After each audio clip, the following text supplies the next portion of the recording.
కలిబాధల నివారణ కోసం నలదమయంతుల కథ వినమనంటారు. ఎందుకని? నలదమయంతుల వృత్తాంతాన్ని మనకు భారతంలో చెప్తారు.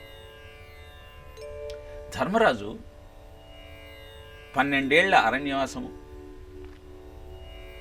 1 ఏడు అజ్ఞాతవాసం చేస్తూ అరణ్యంలో ఉన్నప్పుడు ఋషులంతా ఆయన దగ్గరకు వస్తారు. అప్పుడు వాళ్ళని ఒక ప్రశ్న వేస్తాడు, నాలాగా ఇన్ని కష్టాలు పడేవాళ్ళు ఎవరైనా ఉన్నారా ఈ ప్రపంచంలో అని.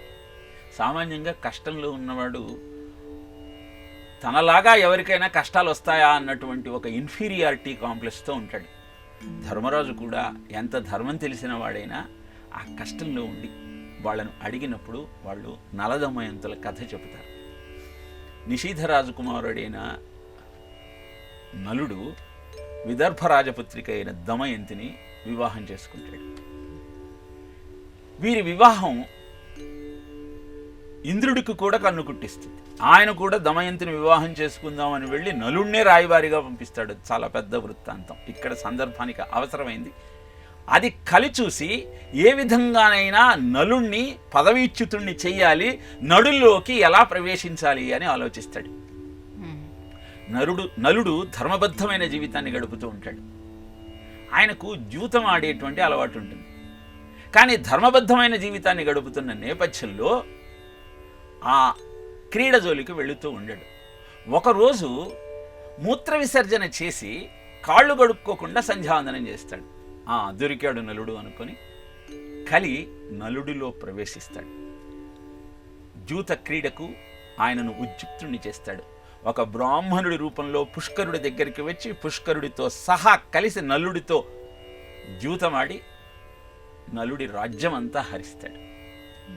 బయటికి వెళ్ళి రాజ్యం నుంచి అరణ్య వాసం చేస్తున్నటువంటి నలుడు దమయంతిని కూడా పోగొట్టుకొని కర్కోటకుడి కాటుకు గురి అయి వికృత రూపం దాల్చి ఋతుపర్ణుడి దగ్గర సారథిగా వంటవాడిగా పనిచేస్తున్నటువంటి సమయంలో దమయంతికి తిరిగి 2వ స్వయంవరం ప్రకటింపబడుతుంది. ఋతుపర్ణుణ్ణి ఆ స్వయంవరానికి ఆహ్వానిస్తారు. 1 రోజులో అంత దూరం ప్రయాణం చేయాలంటే రథాన్ని వేగంగా నడిపేవాడు కావాలి కనుక బాహుకుడి రూపంలో ఉన్న నలుణ్ణి రథసారథిగా ఎంచుకొని ఆ దూరాన్నంతా 1 రోజులో ప్రయాణం చేసి ఋతుపర్ణుడు నలుడితో సహా ఆ దమయంతి దగ్గరికి చేరుకుంటాడు. అక్కడ దమయంతికి నలుడి యొక్క వృత్తాంతం అంతా తెలిసి తిరిగి నలదమయంతులు ఒకటవుతారు. ఇది నలదమయంతుల వ్యాఖ్యానం. ఈ కథకి కలిదోష నివారణకి ఏమిటి సంబంధం అంటే, కలి లక్షణం ఏమిటి అంటే జూదంలో, మద్యపానంలో, స్త్రీలో, పశువధలో నివాసం ఉంటాడు. ఎంతకాలమైతే ధర్మబద్ధమైన జీవితాన్ని నలుడు గడిపాడో అంతకాలం కలి ప్రవేశించలేకపోయాడు.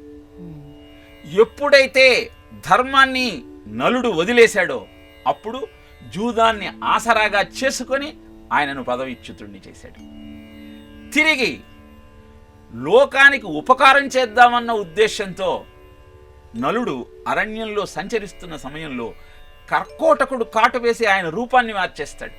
అంటే నీవు ఎదుటివాడికి సహాయం చేద్దామన్న ఆలోచన నీలో అద్భుతమైన ఆనందాన్ని కలిగించటమే కాకుండా కలిదోషాన్ని పోగొడుతుంది. అందుకే కర్కోటకస్య నాగస్య దమయంత్యా నలస్య చ ఋతుపర్ణస్య రాజశ్యేహే కలే దోష నివారణం అన్న శ్లోకాన్ని చదువుకోమని చెప్తారు. ఎప్పుడైతే ఈ కర్కోటకుడు వృత్తాంతాన్ని, నలదమయంతుల యొక్క చరిత్రను, ఋతుపర్ణుడు రాజర్షిగా ఉంటూ ఏ విధంగా రాజ్యాన్ని గడిపాడో నువ్వు తెలుసుకోగలిగితే కలి దోషాన్ని నువ్వు పోగొట్టుకోగలుగుతావు అన్నదే కలిదోష నివారణకు నలదంపయత్తుల చరిత్రకు ఉన్న సంబంధం. కథ ద్వారా కర్తవ్యాన్ని తెలుసుకుందాం, జీవితాన్ని అద్భుతంగా మలుచుకునే ప్రయత్నం చేద్దాం.